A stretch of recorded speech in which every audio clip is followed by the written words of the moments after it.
ஓப்பனா ஒரு உண்மைய சொல்றேங்க. ஒரு ஹில் ரோட்ல பைக்ல டிராவல் பண்றது, இதுதாங்க எனக்கு லைஃப்லயே ஃபர்ஸ்ட் டைம்.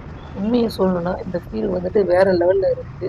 ஸோ ஒரு நார்மல் ரோட்ல பைக் ஓட்டுறதுக்கும், ஒரு ஹில் ரோட்ல பைக் ஓட்டுறதுக்கும் இருக்கிற ஃபீல்ன்றது இட்ஸ் வெரி அமேசிங். இந்த ட்ரிப்பு எங்க ஸ்டார்ட் பண்ணோம்? யார் மூலியமா ஸ்டார்ட் பண்ணோம்? அப்படின்றதையும் சொல்லிடுறேன். ஸோ இந்த ட்ரிப் எங்க ஸ்டார்ட் ஆச்சு அப்படின்னா, சென்னையில இருந்தாங்க. ஸோ சென்னை டூ ஏற்காடு அப்படின்றது தான் எங்களோட பிளானே. இந்த ட்ரிப் யார் பிளான் பண்ணாங்கன்னு சொல்லிடலாம். ஸோ இந்த ட்ரிப் யார் பிளான் பண்ணாங்க அப்படின்னு பார்த்தீங்கன்னா, சென்னை கூடுவாஞ்சேரியில இருக்கிற யமகா வர்த்தமான் ஷோரூம்ல இருந்து தான் கண்டெயின் பண்ணாங்க. இந்த ட்ரிப்போட அட்வான்டேஜ் என்னன்னு சொல்லிடுறேங்க. இது 2 நாள் ட்ரிப்பு தாங்க. ஸோ இந்த 2 நாள் ட்ரிப்புக்கு ஃபுட்டு, அக்கமடேஷன் வித் ஃபியூலுக்கு 30% வரைக்கும் அவங்க பார்த்துப்பாங்க. அதுக்கு மேல ஆச்சுன்னா நம்ம பார்த்துக்கணும். அடிக்கடி ட்ரிப் போறவங்களா இருந்தீங்கன்னா, உங்களுக்கு ஒரு பெஸ்ட் டிப்புங்க. உங்கள்ட்ட ஒரு யமகா பைக் இருந்தா போதும். அப்படி இல்லையா, யமகா பைக் வச்சிருக்கிறவங்க ஃப்ரெண்டா இருந்தா போதும். நீங்களும் அவங்க கூட ஜாயின் பண்ணி ட்ரிப் போகலாங்க. பட்ஜெட் ஃபுல்லா. பைக் லவர் எல்லாருக்கும் ஒண்ணு சொல்லிக்கிறேங்க. நம்மகிட்ட பைக் இருந்தா போதும். எடுத்துக்கிட்டு எங்க வேணாலும் சுத்துவோம். பட் ஒரு குரூப் ரைடா போறது பிடிக்கும். பட் ஆனா பசங்க செட் ஆக மாட்டாங்க. அது இல்லையா? ஸோ அதனால நமக்கு குரூப் ரைடு போகணும். அந்த மாரி நமக்கு ஆசை இருந்துச்சுன்னா, இந்த மாரி நம்ம ஷோரூம்ல ட்ரிப் கண்டக்ட் பண்ணுவாங்க. ஸோ நீங்க ஜாயின் பண்ணி அவங்க கூட ஜாலியா டிராவல் பண்ணுங்க. ஸோ குரூப் ரைடுன்றது ரொம்பவே எக்ஸைட்டிங்கா இருக்கும். குரூப் ரைட் போனோம்னா நெறைய அட்வான்டேஜஸ் இருக்கு. பட் அதுல என்னன்னா, போற வழியில வண்டி எதனா பிரேக் டவுன் ஆயிடுச்சுன்னா, தனியா கஷ்டப்பட தேவையில்லைங்க. பசங்க பார்த்துப்பாங்க. ஸோ ஹெல்ப் பண்றதுக்கு பசங்க நெறையவே இருப்பாங்க. ஸோ இன்னொரு அட்வான்டேஜ் என்னன்னா, எல்லாரும் ஒரு மாரி இருக்க மாட்டாங்க. ஒரு மாரியா இருப்பாய்ங்க. ஸோ எந்த எத்தி போயிட்டு ஹோட்டல்ல ஸ்டே பண்ணிட்டு, அந்த கேம்ப் ஃபயர்ன்னு ஒண்ணு வருங்க. அப்பதாங்க நம்ம பசங்களோட உண்மையான பாசம்னா என்னன்னு புரியும்.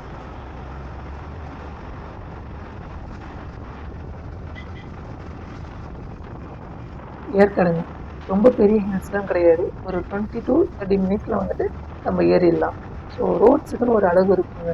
இந்தியால இருக்கிற ஒவ்வொரு ரோட்ஸ்லயும் ஒரு பியூட்டி ஆஃப் சைனரு வீடியோல பார்த்துட்டு இருப்பீங்க. ஸோ ரோட்ஸோட பியூட்டி எவ்வளோ அழகா இருக்கு அப்படின்னு.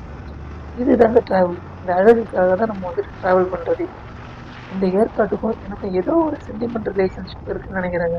நான் ஃபர்ஸ்ட் டைம் கார்ல ஹில்ஸ் ஏறி பழகுனதும் இந்த ஏற்காடு தான்.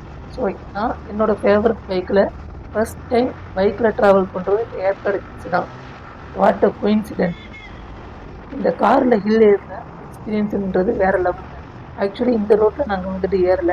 இதுக்கு ஆப்போசிட் ஒரு வில்லேஜ் ரோடு இருக்கு. அதுல தான் வந்துட்டு நாங்க கார்ல ஏறுனோம்.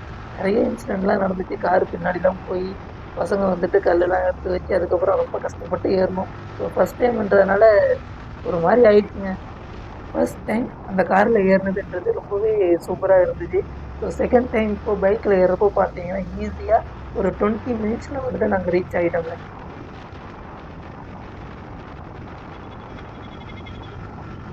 லைஃப்ல ஒரு ரைடரா, ஒரு ஸ்டண்ட் பெர்ஃபார்மரா, ஒரு ரேசரா இருக்கணுன்றது ஆசை மட்டும் இல்லைங்க. ஒரு தீராத பசி. இத சொல்லிலாம் புரிய வைக்க முடியாதுங்க. அந்த அளவுக்கு லவ். நம்ம எத அதிகமா லவ் பண்றோமோ, அதுதாங்க நம்மள ரொம்ப கஷ்டப்படுத்தும். இத எல்லாத்தையும் தாண்டி ஒரு நாள் அத நம்ம அச்சீவ் பண்ணுவோம். அப்படின்ற நம்பிக்கையில தான் நம்ம வாழ்க்கை பயணமே போயிட்டு இருக்கு. இது எல்லாமே லவ்வுக்காக மட்டும்தாங்க. சிம்பிளா சொல்லணும்னா, கமிட்மெண்ட் ஆஃப் லவ். எவ்வளோ கஷ்டமா இருந்தாலும் விட்டுட்டு போகணும்னு தோணுனதே இல்லைங்க. அப்படி ஒரு வேளை தோணிடுச்சுன்னா, புடிச்சதுக்கு அர்த்தமே இல்லாம போயிடும். என்ன ஆனாலும் சரிங்க. ட்ரை பண்ணி தோத்தோம்னா கூட வாழ்ந்துடலாம். ஆனா விட்டுட்டு போனோம்னா வாழ முடியாதுங்க. இது லைஃப்ல கத்துக்கிட்ட ஒரு பாடம்.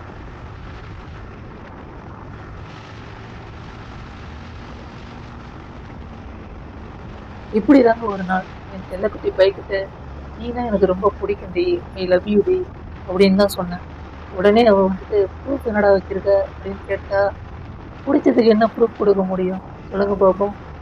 நீ தாண்டி உன்னை பிடிக்க வச்சு எனக்கு நீ தான் ரொம்ப இஷ்டம்டி ஐ லவ் யூ டின்னு சொல்றேன். என்னனாலும் சரி ப்ரூஃப் கொடு நம்புறேன் அப்படின்னு சொல்லிட்டா. என் நேரம்டா அப்படின்னு சொல்லிட்டு டைமை பார்க்குறேன். மணி 3:30. என்ன சொல்றதுனே தெரியல. இது கனவா நிஜமா என்னன்னே புரியல. இதுல இருந்து என்ன ரியலைஸ் பண்ணனா, வேணும்னு இருக்கும்போது நம்ம பொய்யே சொன்னாலும் அது அவங்களுக்கு அழகா தான் தெரியும். பட் வேணான்னு போகும்போது நம்ம உண்மையே பேசினாலும் அது அவங்களுக்கு பொய்யா தான் தெரியும். இதுதான் ரியாலிட்டி போல.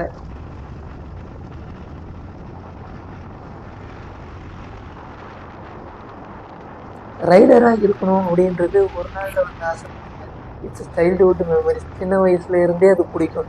எவ்வளோ பிடிக்கும்னா எங்கே பைக் பார்த்தாலும் ஸோ அதை தாண்டி எதையுமே பார்க்க தோணாது. பைக்னா அவ்வளோ பிடிக்கும். ஒரு பெஸ்ட் மொமெண்ட் என்னன்னா, சின்ன வயசுல நம்மளோட பிரதான வேலையே ஸ்ட்ரீட் பையிங் தாங்க. ஸோ நம்ம எவ்வளோ சீரியஸாக விளையாண்டுட்டு இருந்தாலும் சரி, நம்மள ஒரு சவுண்ட் டிஸ்ட்ராக்ட் பண்ணி பார்க்க வைக்குதுன்னா, அது பைக் சவுண்டாக மட்டும்தான் இருக்கும். ஸோ எவ்வளோ அழகாக விளையாண்டுட்டு இருந்தாலும் சரி தான், குவிட் பண்ணிட்டு ரோட்டை தான் பார்ப்போம். யார் வரா, என்ன பைக் ஓட்டிட்டு வராங்க அப்படின்னு. இப்போ பார்த்தீங்கன்னா, ஒரு ஸ்போர்ட் பைக்கில் ஒரு அண்ணா தலையில் கர்ச்சீப் கட்டிட்டு ஷேட் பட்டன்லாம் ஓப்பன் பண்ணிட்டு பயங்கரமாக ஓட்டிட்டு போவாப்புல. அவர் போகிறவர் சும்மா போனால் பரவாயில்ல, போகும்போது எங்களை திரும்பி பார்த்துட்டு போவோம். அந்த மொமெண்ட் தாங்க பைக்கை அவ்வளோ லவ் பண்ண வைக்கும். அது மட்டும் இல்லை, நமக்கு என்ன தோணுன்னா லைஃப்பில் ஒரு நாள் அந்த மாதிரி ஒரு பைக்கை வாங்கி நம்ம நாட்டையே சுற்றி வரணும்டா அப்படின்னு தோன்ற மொமெண்ட்னா அது ஒன்று தாங்க. ஸோ இதில் என்ன ஒரு கொடுமைன்னா, எங்களுக்கு சைக்கிள் கிடைக்கிறதே பெருசுங்க. பட் பைக்கெலாம் சான்ஸே கிடையாது.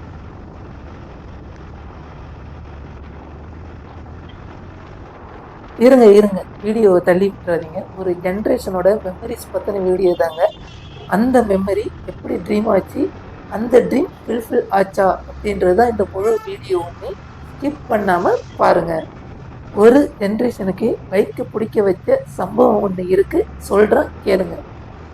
இந்த கரண்ட் ஜென்ரேஷனில் பாகுபலி, கேஜிஎஃப், காந்தாரா, ஏன் நம்ம தளபதிக்கு எவ்வளோ ஃபேன்ஸ் அண்ட் ஃபாலோ இருக்கோ அதையெல்லாம் தாண்டி பல மடங்கு ஒரு ஜென்ரேஷனையே அடிக்டடாக வச்சிருந்த ஒரு சம்பவம்னா கவாசிக்கு நிறுவனம் வெளியிட்ட அந்த ஹோடிபாபா பைக் விளம்பரம் தாங்க.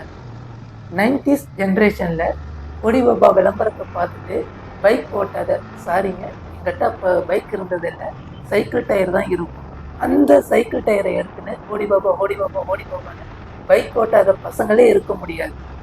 அப்படி சைக்கிள் டயர் ஓட்டிகிட்டு இருந்த அந்த பையன் அவனோட ட்ரீம் பைக்கை வாங்கி ஒரு ஹில் ரோட்டில் ஹோடிபாபான்னு அவனுக்கு பிடிச்ச அந்த பைக்கை ஓட்டுற இந்த மொமெண்ட்டை சொல்ல வார்த்தையே இல்லைங்க. யாரெல்லாம் ஹோடிபாபா விளம்பரத்தை பார்த்து பைக் வாங்கணும் அப்படின்னு ஆசைப்பட்டீங்க, யாரெல்லாம் இப்போ உங்கள் ட்ரீம் பைக்கை வாங்கியிருக்கீங்க அப்படின்னு கமெண்ட்ல சொல்லுங்கள். எத்தனை பேர் இருக்குன்னு தெரிஞ்சுக்கலாம். ஹோடிபாபா ஹோடிபாபா ஹோடிபாபா ஹோடிபாபா ஹோடிபாபா ஹோடிபாபா ஹோடிபாபா ஹோடிபாபா ஹோடிபாபா ஹோடிபாபா ஹோடிபாபா ஹோடிபாபா ஹோடிபாபா ஹோடிபாபா ஹோடிபாபா ஹோடிபாபா ஹோடிபாபா ஹோடிபாபா 9.5 bhp. Top speed 100 kilometers per hour. 90 kilometers per liter. Never before all in one bike.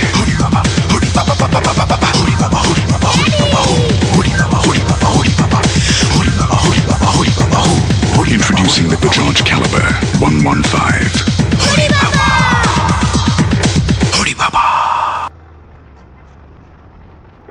ஹோடிபாபா விளம்பரத்தோட இந்த ஆடியோ ட்ராக்கை பார்த்துருப்பீங்க. ஸோ எங்கள் ஜென்ரேஷனில் இந்த ஹோடிபாபா விளம்பரம் ஒன்று, சத்தியமான் சீரீஸ் ஒன்று, அப்புறம் ஒளியும் ஒளியும், இது மூணுக்குமே அவ்வளோ அடிக்டடாக இருக்கும். இப்போ இந்த ஸ்பைடர்மேன், அயன்மேன் அது மாதிரி எங்களுக்கு இருந்ததெல்லாம் ஒரே மாதிரி தான். சத்தியமான், இந்த ஹோடிபாபா விளம்பரம் பார்த்துட்டு டயர் ஓட்டினதாக இருக்கட்டும், சத்தியமான் பார்த்துட்டு மேலே இருந்து கீழே குதித்து காலை உடச்சிக்கிட்டதாக இருக்கட்டும், ஒளியும் ஒளியும் பார்த்துட்டு டான்ஸ் ஆனதாக இருக்கட்டும், எல்லாமே வந்துட்டு எங்கள் ஜென்ரேஷனோட கிறுக்குத்தனம் தான்.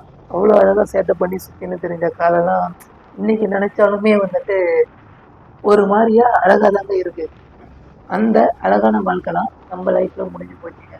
இனிமேல் நம்ம நினச்சாலும் அந்த வாழ்க்கை நம்ம லைஃப்பில் போகிறதில்ல. என்னன்னா, அந்த சின்ன பிள்ளையா இருக்கும்போது அழகாக யாரெல்லாம் பைக் ஓடிட்டு போகிறாங்களோ அவங்களெல்லாம் பார்த்துட்டு எப்போ பார்ப்போம், ஆனால் அந்த பைக் நல்லா இருக்குது, எங்கே வாங்கினீங்க, எப்படி வாங்கினீங்க, யார் வாங்கி கொடுத்தா, அந்த மாதிரிலாம் கேட்டிருப்போம்.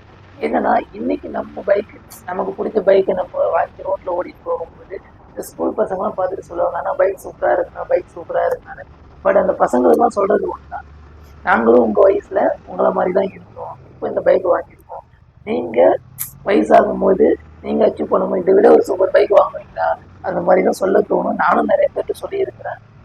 எத்தனையோ பேர் பைக் ஓட்டிகிட்டு போகும்போது பைக் நல்லா இருக்குன்னு நம்ம சொல்லியிருக்கோம். பட் நம்ம பைக் ஓட்டிகிட்டு போகும்போது அண்ணா உங்கள் பைக் நல்லா இருக்குண்ணா அப்படின்னு சொல்கிறத கேட்கும்போது நம்ம லைஃப்பில் இதெல்லாம் நடக்குமாடா அப்படின்னு ஒரு கொஸ்டின் மார்க் கூட சுற்றினே இருக்கும். பட் நடக்கும்போது ரொம்பவே ஹாப்பியாக இருக்கும். இந்த ஹாப்பி மூமெண்ட்ல ஒன்று சொல்றாங்க, அம்மாவுக்கு அப்புறம் பசங்களுக்கு ஒரு ஃபர்ஸ்ட் காதலினா எப்பவுமே பைக் மட்டும்தாங்க. பைக் மட்டும்தான். பொண்ணுங்களுக்குலாம் பசங்ககிட்ட ஒரு கொஸ்டின் இருக்குங்க, என்னடா இந்த பசங்க பைக் பைக்குன்னு பைத்தியமா தெரியுறாங்க அப்படின்னு. பட் அந்த பைத்தியத்துக்கெல்லாம் ரீசன் ஒண்ணுதாங்க. அவன் பைத்தியமா இருக்கிற பொண்ணு கூட அவனுக்கு பிடிச்ச இடங்களுக்கெல்லாம் சுத்துறதுக்கு ஒரு பைக் வேணும். ஸோ அதுக்காக தான் அந்த பைக் அவ்வளோ லவ் பண்றான். அதை நீங்க தான் செல்லங்களா புரிஞ்சுக்கணும்.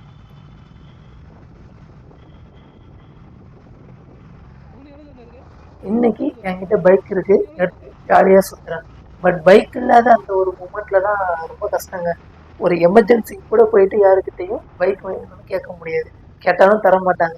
ஸோ பைக் வேணும்னு கேட்டு அசிங்கப்படுறதை விட நடந்து போறதே பெட்டர்னு பல நாள் நடந்து போயிருக்கிறேன். பட் இன்னைக்கு நான் என் பைக்கில் ஜாலியாக ஒரு ஹில் ரோட்டில் ட்ராவல் பண்ணிட்டு இருக்கிறேங்க. நீங்களும் எல்லாரோட லைஃப்லையுமே இருக்க ஒரு மூமெண்ட் பைக்குன்றது ஒரு ட்ரீமாக தான் இருக்கும்.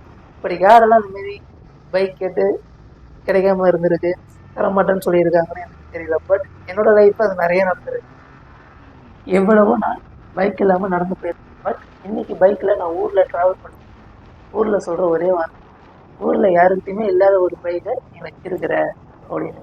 ஸோ ரொம்பவே பெருமையாக இருக்குது. ரொம்ப லாங் டேர்ம் வெயிட் பண்ணி வாங்கினா இப்படி ஒரு பைக் வாங்கணும் அப்படின்னு சொல்லிட்டு வாங்கின பைக் தாங்க அது. வேற எந்த பைக்குமே இல்லை, Yamaha R15 மான்ஸ்டர் தாங்க அது. எங்கள் ஊரில் 2 டிவிஷன் இருக்கும், ஒன்று நார்த்து, இன்னொன்று சவுத்து. சவுத்தில் ஒரு பையன் அந்த பைக் வச்சிருக்கிறான், நார்த்தில் நான் வச்சிருக்கிறேன். பைக் நல்லா இருக்கு அப்படின்னு சொல்றவங்க மத்தியில் ஏன் இந்த பைக் எடுத்த, ஒரு புல்லட் வாங்கியிருக்கலாமே அப்படின்னு கேட்டவங்களும் இருக்கு. பட் புல்லட் எனக்கு பிடிக்காதுங்க. நமக்கு பிடிச்சது R15 ஸ்போர்ட்ஸ் பைக் தான்.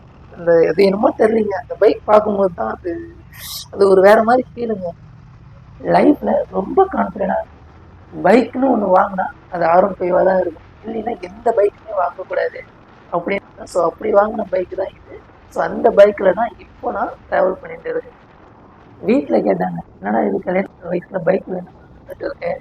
ஸோ கல்யாணத்தை பண்ணு அப்படின்னு சொன்னாங்க. எனக்கு கல்யாணம்லாம் வேணாம், பைக் தான் அப்படின்னு சொல்லி வாங்கின பைக். ஸோ என்னடா பைக் தானே மாமியார் வீட்டில் வாங்கிக்கிறோம்னு சொல்லுவாங்க. ஸோ மாமியார் வீட்டில் வாங்கி பைக் ஓட்டணும், நமக்கு பிடிச்ச பைக்குங்க நம்ம வாங்கும். அதில் அவங்க பொண்ணு வச்சு ஓட்டினா அது நல்லா இருக்கும். பட் அவங்க வாங்கி கொடுக்குற பைக்கில் அவங்க பொண்ணு வச்சு ஓட்டினா அது நல்லாவா இருக்கும், நமக்கு பிடிக்காதுங்க.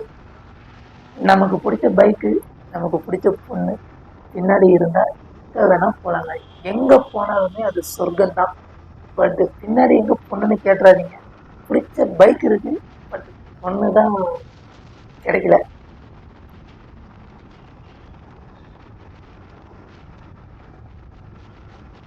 லைஃப்ல பொண்ணுங்க தாங்க. பிறக்கும்போது அம்மா, சாகும்போது பொண்டாட்டி. உன்னை அழ வைக்கிறதும் பொண்ணுங்க தான், அழகாக பார்த்துக்கிறதும் பொண்ணுங்க தான். அவங்களுக்கு பிடிக்கிற வரைக்கும் நீ என்ன பண்ணாலும் உன்னை விட்டு போகாமல் இருப்பாங்க. பட் வேணாம்னு நினச்சிட்டாங்கன்னா நீ எதுவுமே பண்ணாட்டாலும் உன் கூட இருக்க மாட்டாங்க. இதில் புதிர் என்னன்னா, பிடிக்கலன்னு சொல்கிறதுக்கு எதுக்கு பிடிக்க வைக்கணும், வேணான்னு சொல்கிறத கூட நம்மளால் அக்செப்ட் பண்ணிக்க முடியும். பட் அண்ணான்னு சொல்லிட்டு போகிறதெல்லாம் அக்செப்ட் பண்ணிக்கவே முடியாது. அதோட மட்டும் இல்லைங்க, மழை வர லைட்டாக தூரிட்டு இருக்கு. குயிக்காக போயிட்டு நம்ம ரீச் ஆகணும், ஹோட்டல் ரீச் ஆகணும். பைக் ட்ராவலில் இன்னும் ஒரு டிஸ்டன்ட் வந்து ட்ராவலில் இருக்கும்போது மழை வந்துச்சுன்னா கொஞ்சம் கஷ்டங்க. ஸோ ரெயினில் நனையிறது ரொம்ப பிடிக்கும் தான். பட் லாங் ட்ராவல்னு வரும்போது அது கொஞ்சம் கஷ்டமாக தான் இருக்கும். ஒரு டைம் சென்னையில் இருந்து ஊருக்கு போகிறப்போ பயங்கர ரெயின், ஸ்ப்ளெண்டரில் தான் போனேன். ஈஸ்வரா எப்படியாவது கொண்டு போய் ஊடு சேர்த்துரு அப்படின்ற மாதிரி தான் இருக்கும். அந்த ஹெவி ரெயின் ரோடு கூட நமக்கு தெரியாது. எப்போ லாங் ட்ராவல் பண்ணாலும் இதோட ஃபஸ்ட்டு ப்ரேயரு போகிற வரைக்கும் மழை வரக்கூடாது ரசாமி அப்படின்ற மாதிரி தான் இருக்குது. ஸோ போய் சேர்ற வரைக்கும் மழை இல்லாமல் இருந்துச்சுன்னா அழகாக போய் சேரலாம். லைட்டாக தூர்னா பிரச்சனை இல்லைங்க. ஹெவி ரெயின் வந்துட்டால் ஒழுங்கு கூட இடம் இருக்காது சம்டைம்ஸ். இந்த ரைடில் ரொம்ப ஹெவி ரெயின் சும்மா லைட்டாக தான் தூரிச்சு. அதுவுமே வந்துட்டு நாங்கள் ரீச் ஆகிற இந்த டைமில் தான் லைட்டாக தூரிக்கிட்டே இருந்துச்சு. சேஃபாகவே ஹோட்டல் ரீச் ஆகிட்டோம். இந்த ட்ரிப்பில் ஒரு 24 பசங்க வந்திருந்தாங்க சென்னையில் இருந்து. காலேஜ் பசங்களாம் கூட வந்திருந்தாங்க. இந்த ஸ்பெஷல் மூமெண்ட் என்னென்னா, நான் ஃபஸ்ட் டைம் ஹில்ஸ் ரோட்டில் ட்ராவல் பண்ணுறதும் இது தான். நான் ஃபஸ்ட் டைம் குரூப் ரைட் பண்ணுறதும் இது தான். இதில் இன்னொரு ஸ்பெஷல் என்னென்னா, நான் எந்த ஷோரூமில் பைக் வாங்கணும் அந்த பசங்க கூட தான் இப்போ நான் ட்ராவல் பண்ணிட்டு இருக்கிறேன். கொஞ்சம் எக்ஸைட்டிங்காக இருக்குது, வேறு லெவல். ஆல்மோஸ்ட் நெருங்கிட்டோங்க. இப்போ ஏற்காடு ரீச் ஆக போகிறோம். இப்போ ஏற்காடுன்னு சொல்லணும்னா தமிழ்நாட்டில் ஒரு ஏலகிரி, ஊட்டி, ஏலகிரி, அரசன் அப்படின்னு சொன்னால் ஏற்காடும் ஏலகிரி. ஏற்காட்டில் என்ன இருக்குன்னா, ஏற்காடு லேக் ஒன்று இருக்கும், அப்புறம் அண்ணா பார்க்கு, அப்புறம் கிள்ளியூர் வாட்டர் ஃபால்ஸு, அப்புறம் பொட்டானிக்கல் கார்டன், அப்புறம் அதை விட்டால் பக்கோடா பாயிண்ட். அவ்வளோதாங்க. நாங்கள் என்னெல்லாம் ஏற்காட்டில் பார்த்தோம் அப்படின்னா, ஏற்காடு லேக்கிட்ட தான் ரீச் ஆனோம். ரீச் ஆகிட்டு எல்லாருமே சேர்ந்து ஒரு குரூப் ஃபோட்டோ எடுத்தோம். இவங்க ஜெர்சி போட்டு ஒரு குரூப் ஜெர்சிலாம் எடுத்துட்டு ரூமுக்கு போயிட்டு திங்ஸ்லாம் வச்சு திருப்பி அந்த லேக்காண்டே வந்துட்டு சாப்பிட்றதுக்கு ஸ்நாக்ஸ் என்னென்ன வேணுமோ ஸ்நாக்ஸ்லாம் சாப்பிட்டு வாட்டர் டேங்க் இதெல்லாம் வாங்கிட்டு திருப்பி ரூமுக்கு போனோம். போயிட்டு டின்னர் ரெடி ஆகிடுச்சு. ஸோ டின்னர் ரெடி ஆனதுமே வந்துட்டு டின்னர் சாப்பிட்டுட்டு கேம்ப் ஃபயர் பண்ணலாமா இல்லை கேம்ப் பண்ணிட்டு டின்னர் சாப்பிட்லாமான்னு ஒரு ஆர்டர் போயிட்டு அப்போ டைம் ஆயிடுச்சு அப்படின்றதுனால கேம்ப் ஃபயர் போனாங்க. ஸோ கேம்ப் ஃபயர் தாங்க அல்டிமேட்டாக இருக்கும். கேம்ப் ஃபயரில் என்ன ஒரு பெனிஃபிட்னா, இந்த ட்ரிப்பில் வந்த எல்லா பசங்களுமே யாருக்குமே தெரியாது. ஸோ அப்படி இருந்த பசங்க கேம்ப் ஃபயரில் ஒன்றா மிங்கிள் ஆகி டான்ஸ் ஆடுற அந்த மூமெண்ட்டு. ஸோ அடுத்த ரைடு அதாவது போகும்போது அவ்வளோ ஃப்ரெண்ட்லியாக பழகிட்டாங்க, அட்டாச் ஆகிட்டாங்க. ஸோ அதுதாங்க கேம்ப் ஃபயரோட ஒரு பெஸ்ட் மூமெண்ட்டே.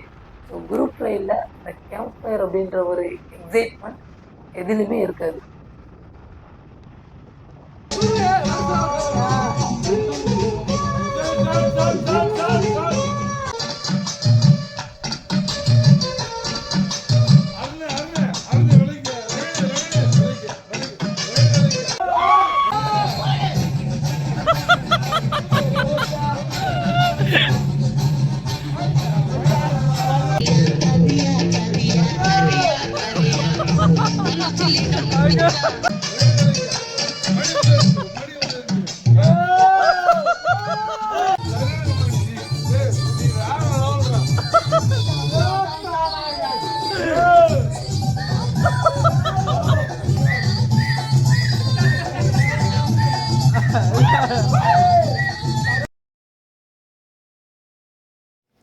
கேம்ப் ஃபயருங்க சூப்பராக இருந்துச்சு. கேம்ப் ஃபயர்லாம் ஜாலியாக முடிச்சுட்டு டின்னர் அரேஞ்ச் பண்ணியிருந்தாங்க. ஸோ டின்னர்லாம் சாப்பிட்டுட்டு நைட் அங்கேயே தான் ரூமில் தான் ஸ்டேயிங் முடிச்சுட்டு மார்னிங் எழுந்ததும் ரெஃப்ரெஷ்லாம் ஆகிட்டு லக்கேஜஸ்லாம் பேக் பண்ணிட்டோம். ஸோ போகிற வழியில் வந்துட்டு சாப்பிட்டுட்டு ஏதாச்சும் ப்ளேஸஸ் பார்த்துட்டு அப்படியே அங்கேருந்து சென்னைக்கு கூட்டாகலாம் அப்படின்றது தான் பிளானு. ஸோ அங்கேருந்து நேராக வந்தவங்க ஏறிக்கிட்டே வந்துட்டு பிரேக்ஃபாஸ்ட் முடிச்சுட்டு அப்புறம் கொஞ்சம் நேரம் லேக்காண்டே சுற்றின்னு இருந்தோம். ஸோ லேக்கிட்ட சுற்றிட்டு அதுக்கப்புறம் அங்கிட்டு எல்லாமே கிளம்பலாம் அப்படின்ட்டாங்க. எல்லோரும் கிளம்பலாம் அப்படின்னு சொல்லிட்டாங்க. டைம் பார்த்தா ஒரு 10:30-11 அந்த மாதிரி தான் இருந்துச்சு. ஆனால் இருக்குது சரி வாட்டர் ஃபால்ஸ் பக்கத்தில் தான் இருக்குது, ஸோ வாட்டர் ஃபால்ஸ் போயிடலாம் அப்படின்னு சொல்லிட்டு டிசைட் பண்ணிவிட்டு வாட்டர் ஃபால்ஸுக்கு தாங்க இப்போ போயிட்டு இருக்கிறோம். வாட்டர் ஃபால்ஸ் ரீச் ஆனதுமே பார்த்தீங்கன்னா வாட்டர் ஃபால்ஸுக்கு முன்னாடியே வந்துட்டு பார்த்தீங்கன்னா பைக் பார்க்கிங் இருக்குங்க. ஸோ நம்ம பைக்கை சேஃபாக பார்க்கிங் நிப்பாடிட்டு நம்ம வாட்டர் ஃபால்ஸுக்கு ட்ரக் பண்ணி தாங்க போகணும். ஸோ ட்ரக் பண்ணி தான் போயிட்டு இருக்கிறோம். என்ன இந்த பார்க்கிங்லனா ₹20 டோக்கன் போடுவாங்க. ஸோ அது மட்டும்தான், அதுவுமே வந்துட்டு ஷோரூமில் இருந்து பே பண்ணிட்டாங்க. ட்ரக் பண்ணி வாட்டர் ஃபால்ஸுக்கு போகிறதுலாம் ஈஸியாக தாங்க இருக்கும். ஸோ வாட்டர் ஃபால்ஸ்லாம் பார்த்துட்டு ரிட்டன் ஏறும்போது தான் கொஞ்சம் கஷ்டமாக இருக்குங்க. ஸோ காலெலாம் பயங்கரமாக வலிக்கும்.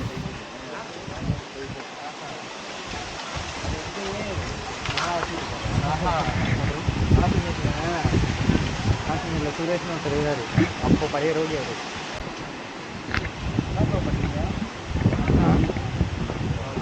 இறங்குறோம்ல.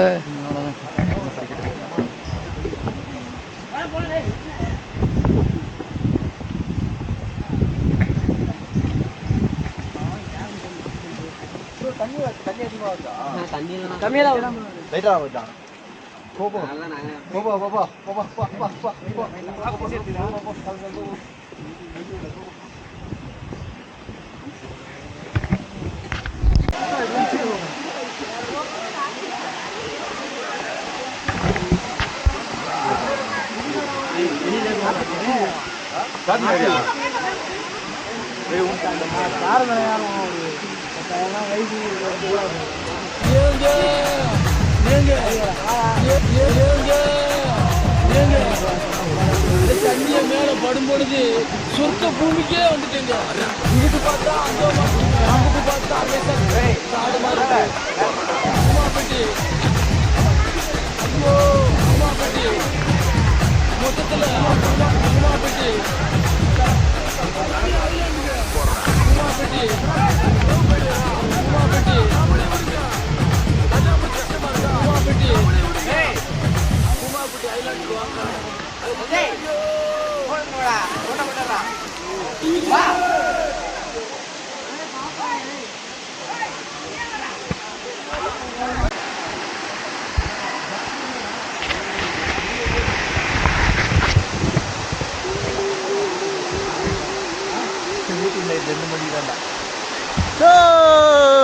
மேரேஜ் என்ன 360 அந்த இடத்துக்கு வந்தாரா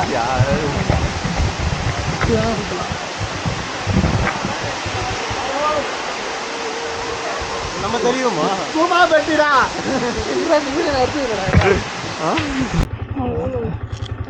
ட்ரிப்பில் லேக்கு கேம்ப் ஃபயரு வாட்டர் ஃபால் இது 3 தான் வந்துட்டு நாங்கள் எக்ஸ்ப்ளோர் பண்ணோம். அண்டு வந்துட்டு கேம்ப் ஃபயரில் பசங்களோட பாண்டிங். ஸோ அதுதாங்க ரொம்ப செம்மையாக இருந்துச்சு. இந்த 2 நாள் ட்ராவல் அப்படின்றது ரொம்பவே எக்ஸைட்டிங்காக இருந்துச்சு. அவங்க கூட குரூப்பாக ஜாலியாக ஃபன் பண்ணிவிட்டு இந்த மொமெண்ட்டை வந்துட்டு மிஸ் பண்ண போகிறோம் அப்படிங்கும் போது தான் கொஞ்சம் ஃபீல் ஆகுது. ஸோ ட்ரிப்புமே க்ளோஸ் ஆக போகுதுங்க, கிளம்பியாச்சு. ரிட்டன் சென்னைக்கு தாங்க கிளம்பிட்டோம். ஸோ ட்ரிப்பு க்ளோஸ் ஆகிற இந்த அழகான தருணத்தில் என்ன சொல்கிறேன்னா, ஸோ நான் ஃபஸ்ட் டைம் ஹில்ஸ் ஏறினதும் நான் ஃபஸ்ட் டைம் குரூப்பாக பைக்கில் ட்ராவல் பண்ணுறதும் இந்த ரைடு தாங்க. ஸோ இந்த ரைடு என்னால் மறக்கவே முடியாது. எனக்கும் என் பைக்குக்கும் இந்த ரைடு வந்துட்டு ரொம்பவே ஸ்பெஷல் தாங்க. எல்லாருக்குமே ஒன்று சொல்லிக்கிறேங்க, எப்போலாம் ட்ராவல் பண்ணுற சான்ஸ் கிடைக்குதோ கண்டிப்பாக மிஸ் பண்ணாமல் ட்ராவல் பண்ணிவிடுங்க. ஸோ ட்ராவலே பண்ணாமல் இருந்தீங்கன்னா ஏதாவது ஒரு 2 நாள் பிரேக் எடுத்து ட்ராவல் பண்ணுங்கள், லைஃப்பை என்ஜாய் பண்ணுங்கள். ஓகே நண்பர்களே, கிளம்பிட்டு இருக்கிறேன். ஸோ பாய் சொல்ல வேண்டிய நேரம் வந்துடுச்சு. லைஃப்பில் எப்போலாம் ட்ராவல் பண்ணுறீங்களோ கண்டிப்பாக பண்ணிவிடுங்க, மிஸ் பண்ணிடாதீங்க. ஸோ ட்ராவல் மட்டும் எப்போவுமே மிஸ் பண்ணாதீங்க, அதுதான் நான் சொல்ல வர சஜஸ்ட். வீடியோ பிடிச்சிருந்துச்சுன்னா கண்டிப்பாக சப்ஸ்கிரைப் பண்ணி ஃபாலோ பண்ணி உங்கள் சப்போர்ட்டை கொடுங்க. நன்றி. Hori Baba. Hori Baba, Hori Baba, Hori Baba, Hori Baba, Hori Baba, Hori Baba, Hori Baba, Hori Baba, Hori Baba, Hori Baba, Hori Baba, Hori Baba. 9.5 bhp. Hori Baba, top speed 100 kilometers per hour. 90 kilometers per liter. Never before all in one bike.